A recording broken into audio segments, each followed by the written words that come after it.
오늘도 주님 안에서 승리하는 복된 하루가 되시기를 간절히 축원을 드립니다.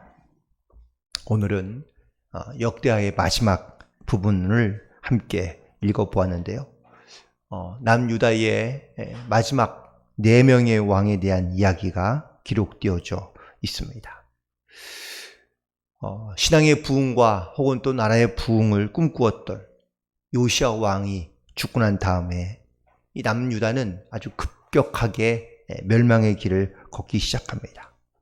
이 요시야 왕이 죽고 난 다음에 약 한 23년 정도가 흐른 후에 결국은 남쪽 유다도 북이스라엘과 같이 완전히 멸망하게 되는데요. 오늘 특별히 이 남쪽 유다의 마지막 4명의 왕들 가운데 3명은 한 집안의 아들들입니다. 즉 요시야 왕의 아들들 3명이 마지막 시대의 임금이 되어서 통치했지만 그렇게 오랜 세월을 통치하거나 아니면 혹은 또 좀 건강한 나라를 통치했던 것은 아니라고 말할 수 있습니다. 먼저 요시야의 아들이었던 여호아하스는 바로 23살에 등극해서 그리고 불과 3개월을 다스리게 됩니다. 근데 3개월 동안 사실 뭘 할 수 있겠습니까?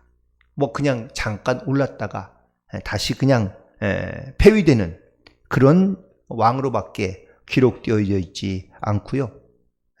남쪽 유다의 20명의 임금들 중에 가장 짧은 기간을 통치했던 사람이 바로 이 요시야의 아들인 여호아하스가 바로 3개월을 통치하고 결국은 폐위를 당하고 맙니다. 그리고 이 여호아하스를 끌어내리고 그리고 새로운 왕을 세운 바로 애굽 왕의 느고는 그 요시야의 두 번째 아들인 이 엘리야김을 왕위에 올립니다. 그런데 처음에는 엘리야김이었던 그의 이름이 이 애굽 왕인 느고가 이름을 바꿔버립니다. 여호와김으로 이름을 바꿔버린 것이죠. 물론 아무렇지 않게 사실은 지나갈 수 있는 그러한 내용이며 말씀이기도 하지만 사실 여기에는 매우 치욕적이고 그리고 굴욕적인 그러한 의미가 담겨져 있습니다.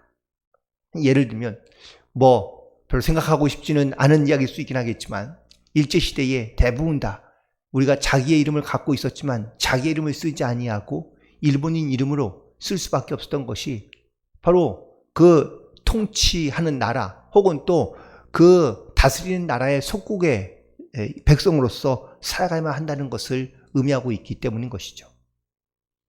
자기의 이름도 엘리야김이 여호와김으로 바뀐 이유는 자기 마음대로 바꾼 것이 아니라 바로 애굽에 있는 느고 왕이 이름을 바꿔버리게 한 것이고요. 그리고 이것은 곧 모든 힘과 권력이 자신에게 있다는 것이 아니라 바로 애굽 왕 느고에게 있다는 것을 말하고 있는 겁니다. 결국 이 애굽 왕 느고를 함께 이렇게 거기에 이끌리는 대로 할 수밖에 없었던 여호와김은 결국은 이 애굽 왕을 도와서 바벨론과 전쟁하다가 결국 그도 죽고 맙니다. 그런데 이런 여호와김의 삶을 5절에 보니까 그의 나이 25세의 왕위에 올라 11년 동안 다스렸지만 그도 역시 여호와 보시기에 악을 행하였다고 기록되어져 있는 것을 보게 됩니다. 11년 동안 그는 물론 하나님을 의지하며 하나님 앞에 간구하며 기도하는 것보다 자기의 이름을 바꿔는 애굽 왕의 눈치를 보며 혹은 또 애굽 왕의 지시를 따라 살아갈 수밖에 없었고 또한 이방신을 섬기며 살아갈 수밖에 없었던 그의 모습과 또한 그의 삶을 고스란히 드러내고 있는 것을 보게 됩니다. 그 다음에 등장한 사람이 바로 여호와긴인데요. 이 여호와긴은 3개월 열흘밖에 통치를 못합니다. 그런데 8살에 왕이 되어 왕위에 올랐지만 그는 결국 100일밖에 다스리지 못하고 또다시 왕이 바뀌게 되는데 그런데 정말 이해가 안 되고 혹은 또 우리가 다시 한번 말씀을 묵상해야 될 것은 9절에 있는 말씀 보니까 석 달 열흘 동안 다스리며 여호와 보시기에 악을 행하였다고 기록되어져 있습니다. 아니 8살짜리 꼬마아이, 100일밖에 나를 다스리지 않은 이런 자그마한 아이에게 과연 왜 이런 말씀이 혹은 또 왜 이런 말씀이 기록되어져 있을까라는 것을 무척이나 많이 기도해보고 혹은 또 생각해 보게 되었습니다. 그런데 분명히 기록됐을 때는 하나님께서 분명하신 그런 의미와 뜻이 있다는 사실을 다시 한번 깨닫게 되는데, 이 말씀을 묵상하면서 나이가 많건 적건이 문제가 아니고 혹은 또 행하며 나아갈 때에 내가 하나님의 말씀 가운데 살아가는 것은 바로 이렇게 신앙의 적고 큼과 혹은 나이의 많고 적음에 있는 것이 아니라 얼마나 우리의 마음이 진실하게 하나님을 향해 있느냐라는 것을 하나님께서 우리 가운데 찾고 계시고 또 말씀하고 계신다는 사실을 다시 한번 깨닫게 됩니다. 왜 우리 이런 이야기 자주 하지 않습니까? 내가 지금의 상황만 잘 벗어나고 환경이 좋아지면 내가 꼭 믿겠습니다. 라는 말씀들 하시는 분들이 꽤나 많은데, 그런데 대부분 이런 분들을 나중에 돼도 환경이 좋아져도 하나님을 잘 믿지 않는 경우가 대부분입니다. 환경이 좋아지거나 상황이 나아진다고 예수님을 잘 믿는 것이 아니라는 것이죠. 고난 때에 혹은 어려울 때에 오히려 하나님을 향한 온전한 믿음과 그리고 확실한 증거들을 가지고 살기가 쉽지 않은데 나중에 좋아진다고 신앙과 믿음이 갑자기 더 나아지거나 바뀐다는 것은 있을 수 없다라는 이야기입니다. 그러므로 우리는 항상 깨어있어 하나님 앞에 기도함으로 또 그 말씀에 기억하며 순종함으로 하나님의 뜻 가운데 나아갈 수 있는 그런 저와 여러분이 되기를 간절히 소망합니다. 그리고 마지막 왕은 시드기야인데요. 이 시드기야가 역시 나이가 왕에 오를 때에 그의 21세에 왕에 오르게 됩니다. 그런데 앞에 있는 여호와긴은 바로 여호와김의 아들이었다면 이 시드기야는 이 여호와긴의 숙부라고 기록되어져 있습니다. 다시 말하면 요시아의 아들이 다시 왕위에 오르게 된 것이죠. 하지만 그도 역시 여호와 보시기에 악을 행하며 심지어 선지자 예레미야가 여호와의 말씀으로 일러도 그 말에 돌아오지 아니하였다고 기록되어져 있습니다.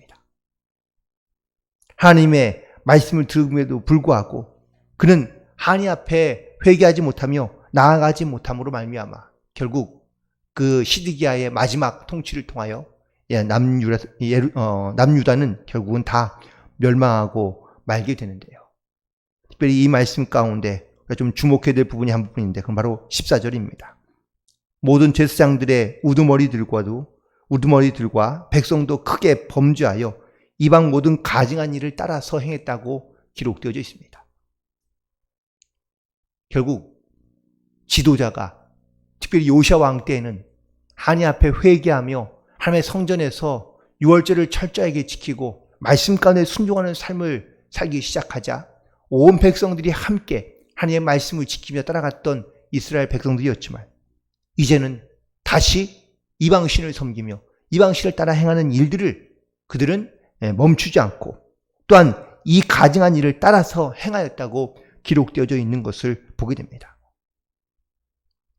결국 어떠한 지도자에 의해서 어떠한 모습으로 살아가고 있느냐라는 것이 백성들에게 어떤 영향을 끼치게 되는지를 다시 한번 보여주는 말씀이기도 합니다. 그래서 하나님은 이 마지막 때가 이르렀을 때에 하나님께서 많은 선지자들을 이스라엘 가운데 보내십니다. 남쪽 유다에게 보내십니다.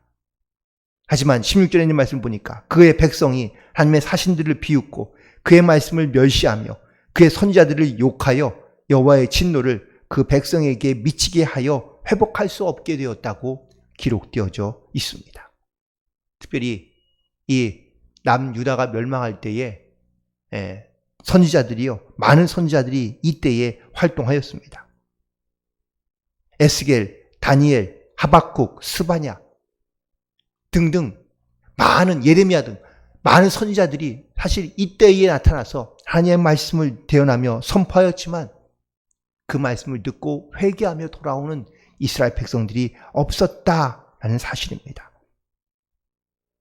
그러므로 하나님께서는 분명히 우리에게 하나님의 말씀으로 회복시키고자 하는 분명한 목적과 이유를 가지고 우리에게 하나님의 말씀을 들려주시고 또한 그 말씀을 깨닫게 해주실 때에 우리가 그 말씀을 듣고 믿음을 결단하며 또한 주님께 회개함으로 돌아옴으로 나아갈 수 있는 그런 저와 여러분이 되기를 간절히 소망합니다. 결국 하나님의 말씀을 잃어버린 이스라엘 백성들은 모든 것을 다 잃어버리고 마는 그러한 마지막의 모습의 최후를 맞이하게 됩니다. 자, 그렇게 되면 여기에서 이스라엘 역사가 끝난 것이거든요. 정확하게 말하면 오늘 본문에 있는 말씀 가운데 21절에서 사실 이스라엘 역사는 다 끝이 났습니다. 그런데 이 역대 36장 마지막에 보면은 22절과 23절이 기록되어 있습니다. 이 말씀은 과연 무슨 말씀일까요? 놀랍게도 이 말씀은 바로 이스라엘 멸망과는 전혀 상관없는, 아니 정확하게 표현하면 50년 후에 이루어질 일에 대해서, 70년 후에 이루어질 일에 대해서 기록되어져 있는 것을 보게 됩니다. 심지어 이 말씀은 다음인 에스라 1장 1절부터 3절에 있는 말씀에 다시 반복되어져 나오고 있는 것을 보게 됩니다. 그렇다면 왜 역대하 36장에는 이 이스라엘의 미래에 대하여, 앞날에 대하여 기록해 두고 있는 것일까요? 하나님은 이스라엘 백성들이 범죄하여 하나님의 말씀 가운데 회개하고 돌아오지 아니하고, 그리고 결국은 멸망하여 바벨론에 넘겨질 수밖에 없었지만, 하나님은 다시 이스라엘 백성들을 회복시키고자 하는 하나님의 뜻과 그리고 목적을 가지고 하나님께서 다시 이스라엘 백성들을 돌아오게 하겠다는 약속의 말씀을 오늘 이 역대하 36장 마지막 절에 다시 한번 기록해 두고 있는 것을 보게 됩니다. 역대기를 마치면서 이 역대기에 기록한 목적이 딱 두 가지가 있습니다. 첫 번째 목적은 무엇입니까?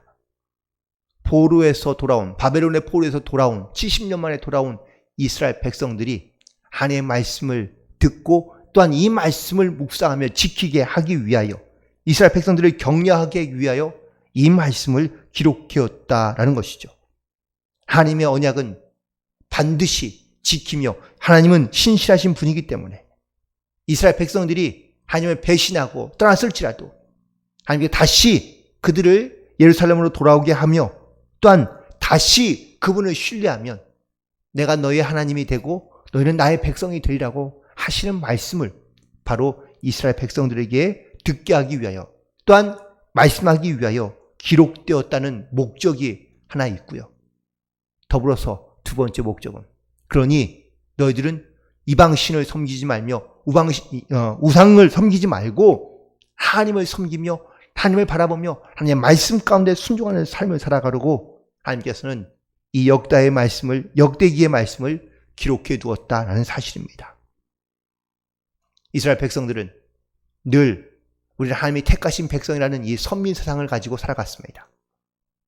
이 하나님이 택하신 백성은 절대 하나님께서 멸하지 아니하시며, 그리고 하나님께서 끝까지 지키시고 보호할 것이라고 생각했었는데, 결국 이스라엘 백성들은 나라가 멸망하고 포로로 끌려갔다가 70년 만에 다시 돌아오게 됩니다.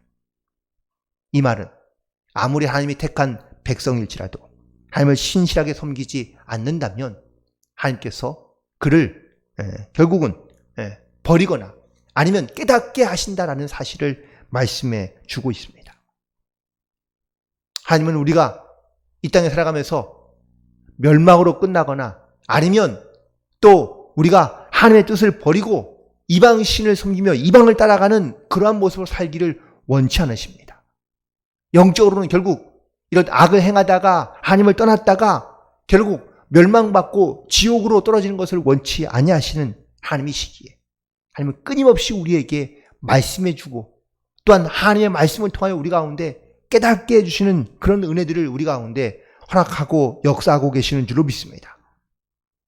이때에 우리가 하나님의 백성이라면 이 말씀을 듣고 깨닫고 하나님 앞으로 회개함으로 돌아오며, 또한 하나님의 역사에 회복을 다시 한번 경험할 수 있는 그런 믿음의 결단 가운데 나아가야 될 줄로 믿습니다.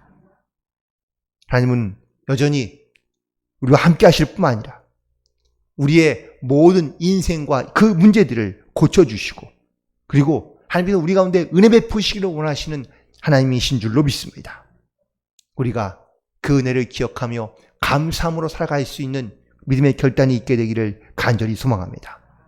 무엇보다 우리가 하나님의 말씀을 통하여 또한 내가 어떻게 주님 앞에 나오기를 원하시는지를 오늘 다시 한번 깨닫고, 그리고 우리가 하나님을 기억하며 순종하는 삶으로 하나님 앞에 섰을 때에 기쁨으로 감사함으로 회복된 영적인 모습으로 주님 앞에 설 수 있는 저와 여러분 되기를 간절히 소망하며, 오늘도 믿음 안의 말씀 안에 승리하며 하나님께 영광 돌리는 그런 복되한 하루가 되시기를 주님의 이름으로 간절히 축원을 드립니다.